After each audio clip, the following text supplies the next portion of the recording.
ராமரை யாஜகமா கேட்ட விஸ்வாமித்திரருடைய பிரபாவத்தை சொல்ற. சம்ஹாரம் பண்ண முடியாமல் உங்ககிட்ட வரலப்பா விஸ்வாமித்திரர். அவர் நினைச்சா க்ஷண நேரத்துல எல்லா சத்ருக்களையும் சம்ஹாரம் பண்ணிடுவர். உன்னுடைய ஜென்மால நீ எவ்வளவு புண்ணியம் பண்ணிருப்ப, எவ்வளவு தர்மம் பண்ணிருப்ப. அந்த தர்மம் வேணுமா, ராமன் வேணுமா? ஒரு மந்திரம் 2 மந்திரம் உபதேசம் பண்றதே பெரிய விஷயமா இருக்கணும். கோஷ்டியா பண்ண போற.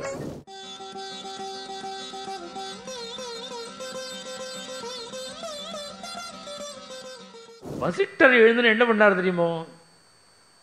ராமரை பத்தி சொல்லல. ராமரை யாஜகமா கேட்ட விஸ்வாமித்திரருடைய பிரபாவத்தை சொல்ற. என்ன சொன்னார்னா, அப்பா அவளெல்லாம் சம்ஹாரம் பண்ண முடியாமல் உங்ககிட்ட வரலப்பா விஸ்வாமித்திரர். அவர் நினைச்சா க்ஷண நேரத்துல எல்லா சத்ருக்களையும் சம்ஹாரம் பண்ணிடுவர். தேஷாம் நிகிரகணே சக்தா ஸ்வயஞ்ச குஷிகாத்மஜா. அவராலேயே முடியும். இருந்து ஏன் தெரியுமா உங்ககிட்ட வந்து தேகின்னு கேட்கிறார்?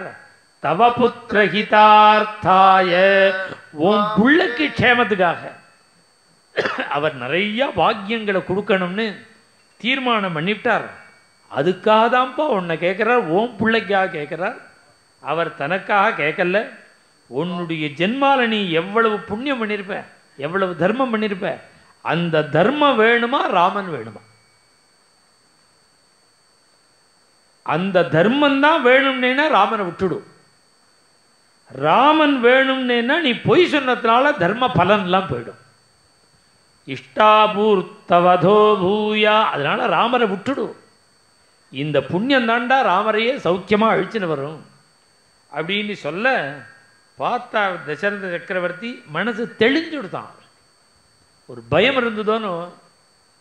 ததௌ குஷிக புத்திராய சுப்ரீதேன அந்தராத்மனா. மனசு தெளிஞ்சு சந்தோஷத்தோட லட்சுமண சுவாமியோட கூட அலங்காரம் பண்ணி வச்சிருக்காளாம் கௌசல்யா தேவி. முதல்ல வித்யாபியாசம் முடிச்சுட்டு குழந்தை வந்திருக்கு. நல்ல தர்ம காரியத்துக்காக ரிஷி கேட்குறார். கொஞ்சம் ஆத்துக்காரர் தரமாட்டேன்னா கூட அவரை சமாதானப்படுத்தி அனுப்பிச்சிருவோம்னு 2 பையில துணிமணியெல்லாம் எடுத்து வச்சு அலங்காரம் பண்ணி தசரதன் சொல்றதுக்கு முன்னாடியே தயார் பண்ணி வச்சுட்டாலாம் கௌசல்யா.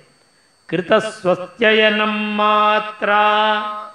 அப்படி தயாரா இருக்கிற அந்த ராமனை லட்சுமண சுவாமியோட கூட கொடுத்துட்டாராம். வந்த நம்பியை தம்பி தன்னுடும் முந்தை நான்மறை முனிக்கு காட்டி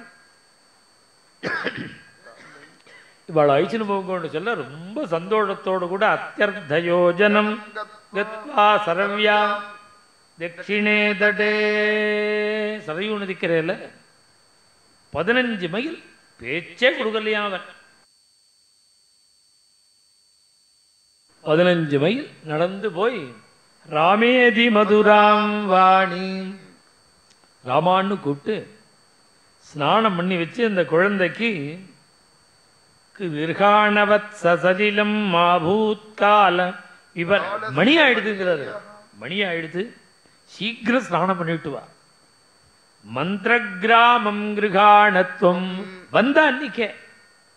ஏன்னா வசிஷ்டாச்சாரியால்கிட்ட சண்டை போட்டுண்டு வசிஷ்டரை ஜெயிக்கணும்னு சத்திரினா இருந்து நிறைய அஸ்திர சஸ்திரங்கள் அபியாசம் பண்ணியிருக்க. பிரம்ம ரிஷியாகி நிறைய தபசு. அவருக்கு தெரியாத அஸ்திர சஸ்திரமே இல்லை. ஒரு மந்திரம் 2 மந்திரம் உபதேசம் பண்றதே பெரிய விஷயமா இருக்கணும். கோஷ்டியா பண்ண போறாரு. 27 மந்திரம் 23 மந்திரம் எல்லாம் இவர் சாதிச்சது. வசிஷ்டரை ஜெயிக்கணும்னு அத்தனை மந்திரங்களையும் ஜெபம் பண்ணி சித்தி பண்ணி அப்படி தபஸ்வியா இருக்கிறவர் விஸ்வாமித்திரர். இப்ப என்ன பண்ணினார்னா, வசிஷ்டர் சொன்னாரோ உன் பிள்ளையினுடைய ஹிதத்துக்கு தாண்டா, சௌக்கியத்துக்கு தான் இவர் கேட்கிறார் கொடுன்னாரோ. முதல் சௌக்கியம் என்னன்னா, வசிஷ்டர்கிட்ட சண்டை போட்டுண்டு தான் அபியாசம் பண்ணி சித்தி பண்ணி வச்ச அத்தனை மந்திரங்களையும் ராமன்கிட்ட கொடுத்து விட்டாராம் அவர். முதல் லாபம். அதனாலதான் பின்னாடி யுத்தத்துல ராவண யுத்தம் யுத்த காண்டத்துல ராமர் சலச்சார்னே கிடையாது, ராமர் டயர்டானார்னே கிடையாது. கரதூஷண திருச்சரசு 14,000 ராட்சசாலோடு கூட யுத்தம் பண்ணும்பொழுது சிரிச்சுண்டே யுத்தம் பண்ணார். டயர்டே ஆகல, டயர்ட்னஸே தெரியல ராமருக்கு. பின்னாடி ராவணவத பரிந்த ரணே அபிராமங்கிறார். ராவணவதமாச்சு சிரிச்சுட்டு இருக்காராம் ராமர். அதனுடைய சிரமமே தெரியல. ராத்திரி முழுக்க யுத்தம் பண்ணியிருக்கார். இப்படியெல்லாம் நடந்திருக்கு நிறையா. ஏன் தெரியாமல் இருந்ததுன்னா அத்தனையும் விஸ்வாமித்திரருடைய மந்திர பலமா. அது நஸ்வரா நஜ்வரா நஸ்ரமா. எத்தனை மணி நேரம் எத்தனை நாள் யுத்தம் பண்ணினாலும் உனக்கு சிரமமே வராது. இப்படி ஒரு மந்திரம். உனக்கு தாபமே வராது. அப்படி ஒரு மந்திரம். எல்லா மந்திரம்தான். அத்தனை மந்திரத்தையும் இன்னைக்கு ராமார்ப்பணம் பண்ணிவிட்டார்கள். அவர் ஏன் யாகத்தை ரட்சிச்சுக்கிறதுக்காக மாத்திரம் கூப்பிடல, பின்ன எதுக்குன்னா தன்னுடைய தபச சமர்ப்பணம் பண்றதுக்கு, தன்னுடைய மந்திரத்தை முழுக்க சமர்ப்பணம் பண்றது. அதுக்குதான் இவ்வளவு சண்டை போடுறார் அவர்கிட்ட. தசரதன்ட்ட இவ்வளவு வாக்குவாதம் பண்ணி அழிச்சுன்னு வந்தது. இத்தனை மந்திரத்தை மந்திர கிராமம் கிருகாணத்துவம் அத்தனையும் உபதேசம் பண்றார். பலே அதிபலே இதுல ஆரம்பம். இது நிறைய மந்திரங்கள். மேலும் இது போன்ற சிறப்பான நிகழ்ச்சிகளை காண இப்போவே லைக் பண்ணுங்க, ஷேர் பண்ணுங்க, மறக்காம சப்ஸ்கிரைப் பண்ணுங்க.